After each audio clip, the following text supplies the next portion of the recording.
Dumbest criminals on the internet, Visual Venture. He been on the road, bro. I'm 8 days late to watching this, but he been uploading like crazy. So we gotta knock these out. issachip _ on Twitch and issachip on YouTube. There's a new contender this morning for the title of World's Dumbest Criminal. So this is an attempted robbery here by the Hamburglar. He's doing us the favor of showing us his face before putting his mother's pantyhose over it. The police got here. All I could hear was cries from inside, "Let me out, let me out." This didn't take a detective to solve. It took a clerk at Hungry Howie's to solve it. Life's tough. Life's a lot tougher if you're stupid. Not all criminals are masterminds. This video, bro, by the time I end stream, I'm not gonna be able to get my chicken mini, bro. We might do IRL real quick and go get these chicken minis. I ain't gonna lie to y'all. Pull up in the Chick-fil-A box. I was like, yeah, let me get a 10-count chicken mini. proves it. Dumb criminal steals Dolphins jersey and wears it to trial. All right, you're charged with stealing a Dolphin jersey? The internet roasted him. One comment said, what? Imagine being his attorney and he pulls up wearing the evidence. That was dumb. But other criminals take stupidity to a whole new level. Today, we'll explore the world's dumbest criminals. So my goal this year... Bro, I would not be dumb, bro. I would be actually very, I'm actually very advanced. Like, I feel like I could, pull off a bank heist. But I would never do that. But if I wanted to, I could pull it off. That's how advanced my brain is to give you guys double the amount of videos without sacrificing quality. And to do that, we got to keep growing. So 68% of you guys aren't subscribed, and it would mean the world to me if you did. And I promise, I will give you more fire content. I'm Visual Venture, and you are awesome. Derek Kosh. Thank you, bro. In 2008, Derek Kosh. You gonna sell a Slim Jim in the bag of Doritos and get caught? Nah. Getting caught selling a Slim Jimmy is crazy, bro.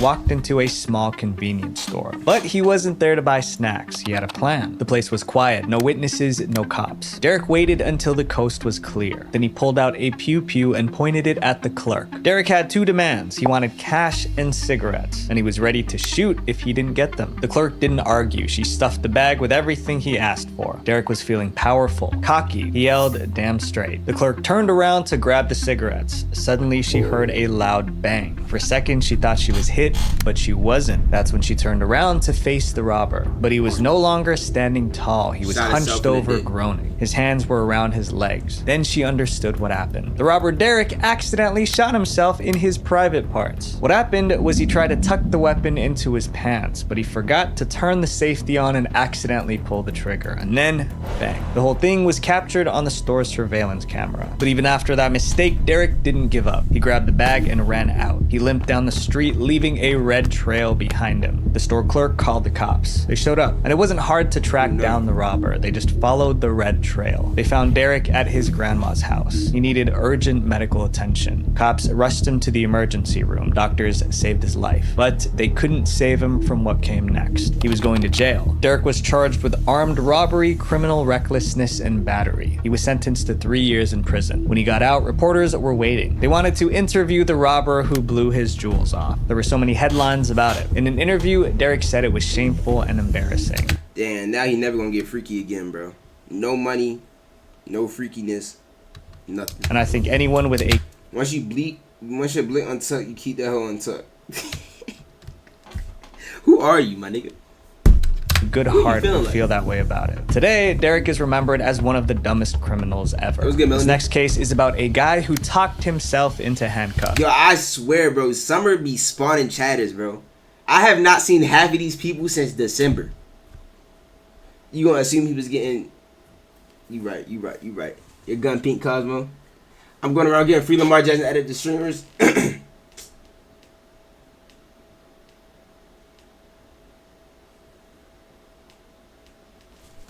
I forgot I was getting into a video.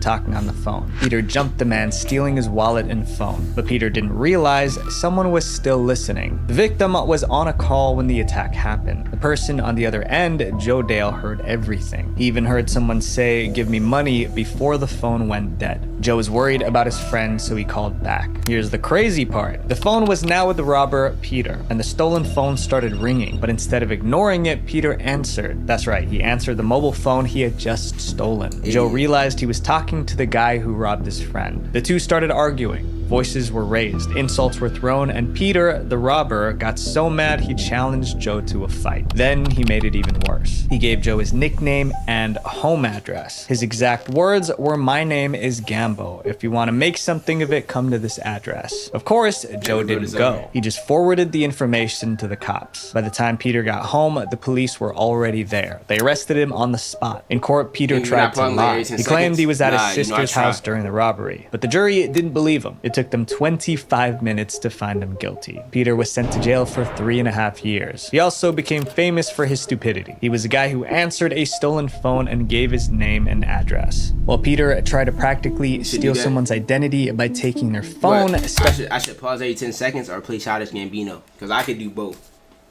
You know, it adds to the reaction. I mean, look, bro, I'm reacting. It was just nothing to say about that. The nigga's stupid. God, this 9 to 5 just keeps on killing me. Stuff like this happens to us way more frequently online. Identity theft and stealing hundreds of thousands of dollars from you are way more common than people think. So it's actually happened to me. Some people found my information online and used it in a way that almost ruined my life. After that, I tried removing my data from all of those shady web. Nigga trying to use that paid promo. Just because he did some paid promo, everybody named Mama wants to stream now. Oh my God. I'm having so much fun this summer. We gotta watch this next. Cause that's what I'm talking about. Why is Giannis Antetokounmpo streaming on TikTok live, and why is Young Thug trying to be a streamer? Nigga, leave some bread for the rest of us. Nigga making $140 million a year dribbling the basketball, trying to be on TikTok live, collecting fucking galaxies. Focus on your trade. You're trying to lead the Bucks. Trying to take my money.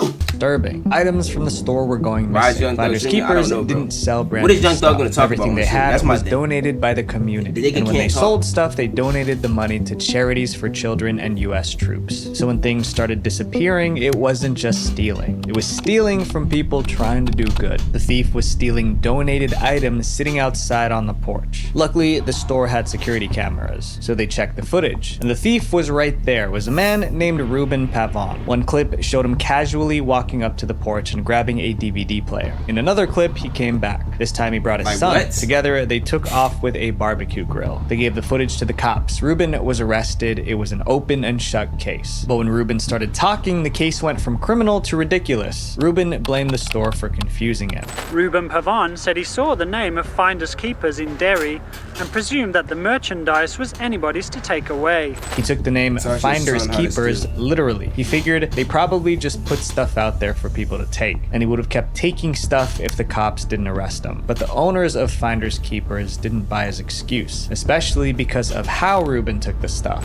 I've never seen him in the store. He didn't appear to try to open the door to see if we were open, if anybody was there, if anybody was even there to help him load it, because the lights were off. So I assumed he knew that nobody was there. They even posted about it on Facebook. This man who was caught on video is saying it is all a misunderstanding. He thought everything at our store was free. Is that really the best defense he could come up with? The case went viral online, and Ruben must have felt the pressure because he went on TV to prove he was I'm gonna get some cereal. Hold up. not a bad person. I just grabbed one. I thought it was there for the taking because the sign did say Finders Keepers. He even explained why he didn't hide his face. He even saw the camera that captured his image we showed you earlier this week. In the end, Ruben gave everything back. That helped him avoid jail time. But it didn't save him from public shame. He became the guy who robbed a charity store because of its name. This next case is about a person who was caught holding the evidence. Mark Smith.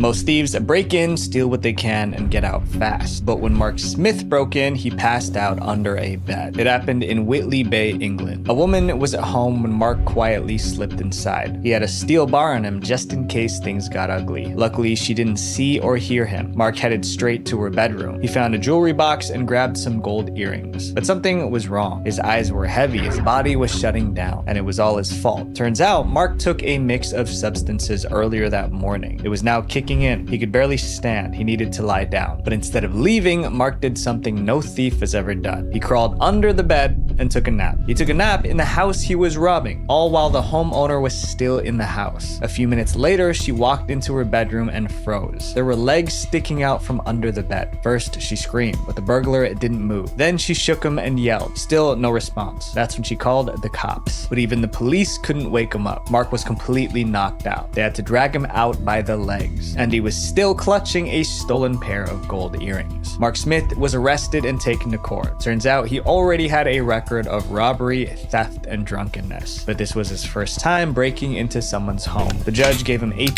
So not gonna lie, bro. Serial might have to wait a little longer. months in jail, and Mark left with an important lesson. If you're gonna be a criminal, at least stay awake. This next guy started his life of crime very young. The German bank robber.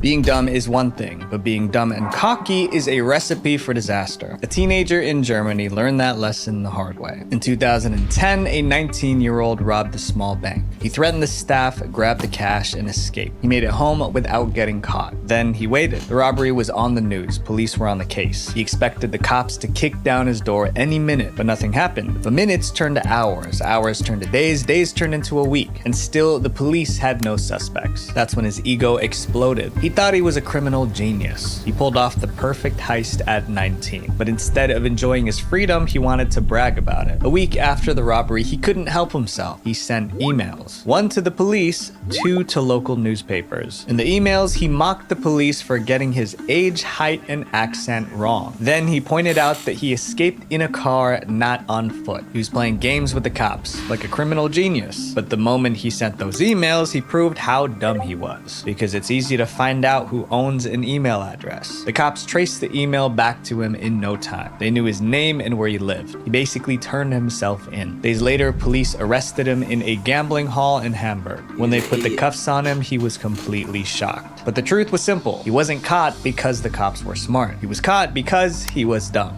This next criminal was a gangster in every sense of the word. Anthony Garcia. Most people hide their crimes, but Anthony Garcia put his on display. He tattooed his crime on his chest. The crime happened in 2004. Someone took the life of John Juarez outside a liquor store. No one saw who did it, and the cops had no leads. Years passed and it became a cold case. For 4 years, nothing happened. Then, one dumb mistake revealed the culprit. In 2008, police stopped a man driving with a suspended license. His name was Anthony Garcia. It seemed like a simple traffic case, but 2 things made the officers take a second look. First, Garcia was linked to a gang called Rivera 13. Second, he had a massive tattoo. It stretched from his neck to his chest and from arm to arm. This nigga got his body tatted on him. Like, nigga caught a body then got it tatted, bro. That's nutty. That's crazy. Yo, hello? Like, what the fuck? Man, my mouse be Cops had a rule. Whenever they arrested a gang member, they took pictures of their tattoos. So when they arrested Garcia, they snapped the photo. The tattoo photo went straight into the system. Weeks later, it landed on the desk of a detective, someone who worked for the Juarez case years earlier. An investigator by the name of Kevin Lloyd was just flipping through pictures of gang members and, you know, just taking a look at their tattoos. When he saw Garcia's tattoo, his jaw dropped. And then he looked at this gentleman's tattoo and realized, oh my God, this is the crime scene from that liquor store slaying. The tattoo was like a snapshot of the crime scene. So each key detail was right there. The Christmas lights that lined the roof of the liquor store, the direction his body fell, the borrowed street lamp across the way. It even matched the trajectory of the bullets. It was so accurate that the detective called it a crime scene sketch and a confession. But the tattoo wasn't enough for a conviction. They needed a confession. So the cops came up with a plan. At that point, Garcia was still in jail just for the traffic stop. So they sent an undercover officer into his cell. Pretending as if he was also a criminal. And he's like, hey dude, I like that tattoo. What's that about? And just like they hoped, Garcia started talking. And he's wired, right? He's recording everything. And Anthony Garcia admits everything. He bragged about the shooting. He explained the tattoo. He gave details only the culprit would know. All of it was recorded. In October 2008, Garcia was officially charged with the murder. He thought the tattoo made him look tough. Instead, he tattooed his confession on his chest. I was ready to declare him the world's dumbest guy for putting the crime scene on his chest. So, like, he literally can't escape. They're like, but it's right there. Some criminals leave fingerprints on a crime scene, but this next crook left his entire identity. Kenneth Morgan. Kenneth Morgan was described as Britain's dumbest burglar. What did he do to earn that title? By the time he was 48, Kenneth Morgan was a career criminal. He had been in and out of jail multiple times. By 2011, he was out of jail again, and just 3 weeks later, he was already planning another break-in. His plan was simple: sneak into a house when no one was home and grab what he could. But things didn't go as planned. Once the coast was clear, Morgan broke into the house. As he was grabbing stuff, he heard the front door open. The homeowners were back. Morgan panicked. He ran to the kitchen and jumped out of the window. But in his rush, Morgan forgot something that would make him one of the dumbest criminals ever. When the homeowners walked in, it was clear someone broke in, and the thief left their backpack behind. Inside the backpack was a phone, an ID card, a birth certificate, and even a passport. Why did he have all that with him while robbing a house, though? Was he about to skip? He's probably going to skip the country. How do you forget the skip the country bag, though? Every single item had the same name, Kenneth Morgan, and the passport had his face printed right on it. The police couldn't believe their luck. They reportedly giggled like schoolgirls when they saw the evidence. When the cops knocked on Morgan's door, he had a story ready. He claimed someone stole the bag and planted it at the crime scene. He was being framed. But no one believed them. Not the police, and definitely not the jury. Especially after they found out that he had 23 burglary convictions dating back 25 years. Kenneth Morgan was sentenced to 6 years in prison. This next case involves two dumb friends who broke the law together. Jonathan Ochola. Some criminals mess up during the crime. Jonathan Ochola messed up even before it started. He's not getting a good morning. I lost my parlay. Richie had the Pacers winning. 2011, Jonathan and his friend Rashad planned a robbery. Their target was Ladbrokes, a betting shop in Portsmouth, England. Jonathan was the getaway driver. He waited in the car while Rashad went inside to do the job. Rashad stormed in, Bro, instead of putting money on parlays, bro, I gotta tell you, bro, just start gifting subs, bro. Yo, Denz, I appreciate that follow. Welcome to the nation. Fuck the Pacers.